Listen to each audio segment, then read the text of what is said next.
Meghan Markle ahead of royal wedding. The inside story of how Prince Harry and Meghan Markle's cover was blown has been revealed in a new book. Here are the best bits from inside. The man behind an explosive biography of Princess Diana in which she revealed her unhappiness inside her marriage to Prince Charles has published a new book on Meghan Markle, available in Australia this week. Meghan, a Hollywood princess, recounts the life of the newest member of the royal family, from growing up in California to climbing the ranks of Hollywood and falling in love with Prince Harry. While Mr. Morton did not speak to Meghan herself for the book, it is based on interviews with friends and former teachers. Here are the best bits from inside. Baby Bud arrives. The arrival of Rachel Meghan Markle transformed her father's life. He was just so happy, recalls half-brother Tom Jr. He spent every single minute he could with her. My dad was more in love with her than with anyone else in the world, and that included Doria. She became his whole life, his little princess. He was just blown away by Meghan, her humanitarian streak. By the time she was 10, Meghan was fiercely switched on and loved to debate an issue, taking part in discussions about racism in America, most notably after the notorious beating of Rodney King by LA cops in 1991. The Gulf War that same year and the build-up to the 1992 presidential contest between Bill Clinton and George Bush. Her most memorable coup was when she wrote to the household products company Procter & Gamble for making a sexist commercial that used the tagline "Women all over America are fighting greasy pots and pans to sell its dishwashing liquid." More than 20 years later, in 2015, Meghan reflected on this chapter of her life while giving a speech as the newly minted UN Women's Advocate for Political Participation and Leadership. It was at that moment that I realized the magnitude of my actions. At the age of 11, I had created my small level of impact by standing up for equality, she said. On being biracial. When she was in 7th grade, she was asked to fill in a form during an English class, on which one of the questions related to her racial background. There was no box for biracial. Instead, she put her pen down and left the box empty, not wanting to offend one of her parents. "So, I didn't tick a box," she later recalled. "I left my identity blank, a question mark, an absolute incomplete," much like how I felt. When she discussed her experience with her father that night, she could feel his impotent fury wanting to protect his daughter. He told her, "If that happens again, you draw your own box." Diana 2.0. She and her friends watched the funeral of Diana, Princess of Wales, in early September 1997, tears coursing down their cheeks at the poignant moment when the cameras zoomed in on the royal coffin. Perched among the white flowers was an envelope with the one word, "Mummy," containing Prince Harry's last note to his beloved mother. Inspired by the princess, she and her friend Susie collected clothes and toys for less privileged children. In fact, such was her interest in the princess that Susie's mother Sonia even gave her a copy of my biography, Diana, Her True Story, which remained on her bookshelves for the next few years. As her childhood friend Ninaki Pretty observed, she was always fascinated by the royal family. She wants to be Princess Diana 2.0. A struggling actor. Like other girls doing the rounds, she had a gym bag containing the essential wardrobe for every possible part she might be called for.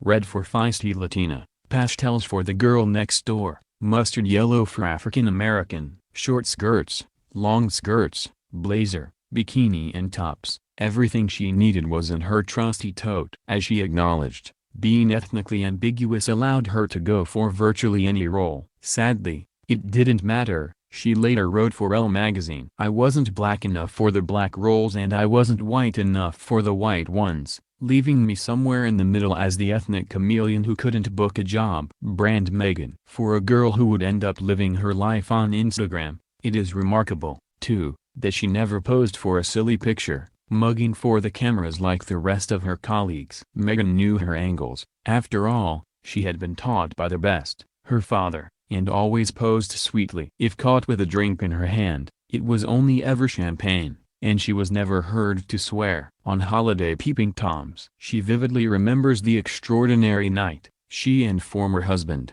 Trevor, pulled up at a campsite in Akaroa, a tiny village surrounding a dead volcano. As she later recalled when she talked to ZM Radio in New Zealand, I was washing my hair and I hear something and I open the shower curtain and there is this 13-year-old boy who had crawled under the stall and was trying to steal my underwear. I grabbed my towel and I had shampoo in my hair and I yelled, 'Where is your mother?' I found his parents and they were mortified, of course, and to this day, oh my God, that kid will be sitting at home going, 'That's the girl from Suits, I saw her naked.'" The Meghan chill. What once endeared, now irritated. Meghan, a self-confessed perfectionist who was as fastidious as she was controlling, had tolerated Trevor's scattered approach to life for years. He was notorious for arriving late, his clothes rumpled, his hair disheveled, and often as not with a new stain on his seersucker jacket. "Sorry bro," was a constant refrain as he hurtled from meeting to meeting, always just behind the clock. He was not the only one experiencing the Meghan chill. Her friends in Los Angeles noticed the change in her now that she was on the way up. She no longer had the time for friends she had known for years, canceling lunches at short notice or expecting them to rework their own schedules to accommodate the busy life of the rising star. A networker to her fingertips, she seemed to be carefully recalibrating her life, forging new friendships with those who could burnish and develop her career. Marriage breakup. Trevor went from cherishing Meghan to, as one friend observed, feeling like he was a piece of something stuck to the bottom of her shoe. A wealthy entrepreneur friend claimed that the marriage ended so abruptly that Meghan sent Trevor her diamond wedding and engagement rings back to him by registered mail. Another confirmed that the decision to end the marriage was made by Meghan and that it had come totally out of the blue. The breakup also fractured her 30-odd-year friendship with jewelry designer Ninaki Pretty. After listening to Trevor's side of the story, she decided she no longer wished to associate herself with Meghan. Exactly why is a close-kept secret. As she described it in the Daily Mail, "All I can say now is that I think Meghan was calculated, very calculated, in the way she handled people and relationships. She is very strategic in the way she cultivates circles of friends. Once she decides you're not part of her life, she can be very cold. It's this shutdown mechanism she has.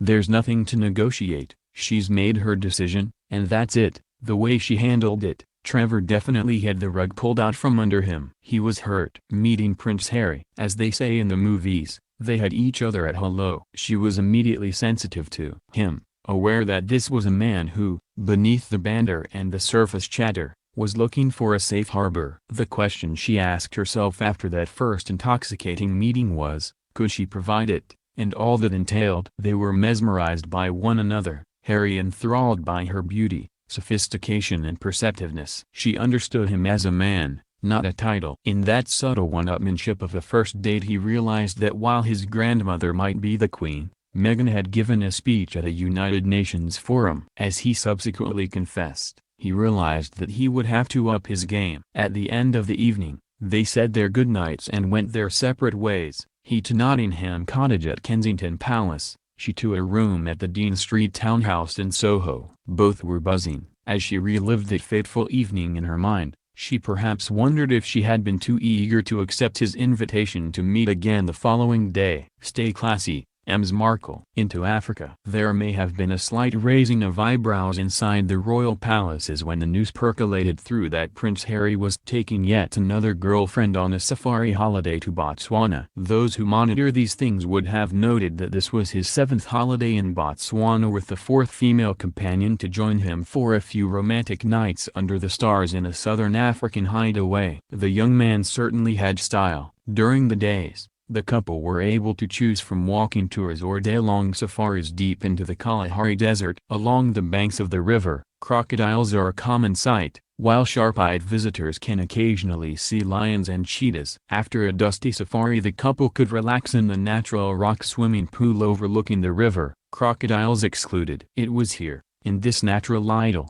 that the couple cemented their relationship, both of them realizing that they had found something special. As Harry later described, "It was absolutely amazing to get to know her as quickly as I did." Cover is blown. Overnight, Meghan Markle went from being a moderately well-known actor to one of the most famous people on the planet. When the story became public, Harry was staying with Meghan in Toronto. After he took a call from royal press officer Jason Knopf to tell him their cover had been blown, he and Meghan poured themselves a glass of wine and toasted each other. But the celebration came with a sober warning, Harry telling Meghan, Our lives will never be the same again." In a matter of days, Meghan experienced racism and sexism on a level beyond any she had come across before. While she had been discussing and writing about such issues for the last few years, nothing came close to the onslaught. It was neither pleasant nor accurate. Meghan the campaigner, the humanitarian, and the woman being reduced to a two-dimensional caricature. The coverage was Harry's worst nightmare come true. Meghan had made the mistake of falling in love with him. Now she, her family and her friends were destined to suffer. Through it all,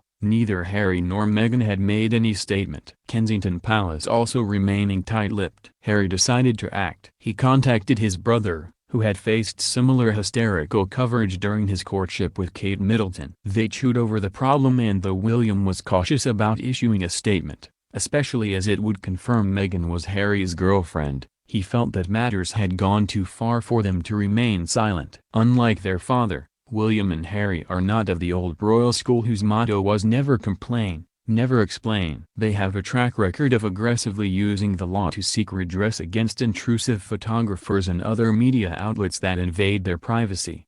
Public debut. 2 days after the Invictus Games opening ceremony, a posse of photographers who were snapping the wheelchair tennis match between Australia and New Zealand were approached by a Kensington Palace press officer.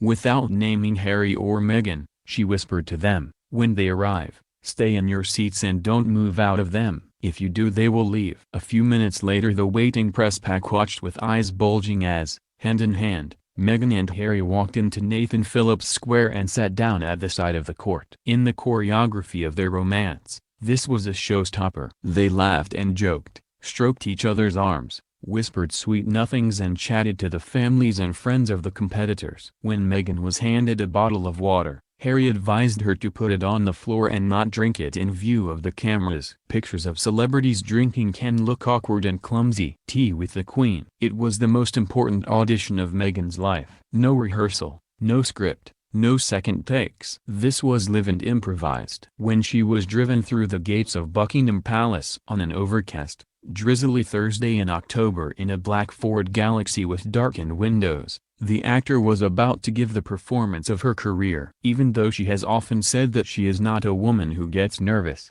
she could be forgiven for being a tad dry-mouthed. She was about to meet the Queen for afternoon tea. Gulp. Of course she had Prince Harry by her side, holding her hand, telling her it would be fine, just be yourself. Still, it was tea with the Queen of England. If he had come to see Granny a few years earlier when he had an unenviable reputation as an angry drunk with poor judgment, it would have been doubtful that the Queen would have agreed to him marrying a divorced American actor. It would have been a grim, unhappy confrontation, a former senior royal official told me. As a courtier told me, the Queen trusts her grandsons. She has confidence in them in a way that she never has had with her eldest son. They have really established themselves as being in touch with the public. William and Harry have star quality, believable and authentic heirs to the monarchy.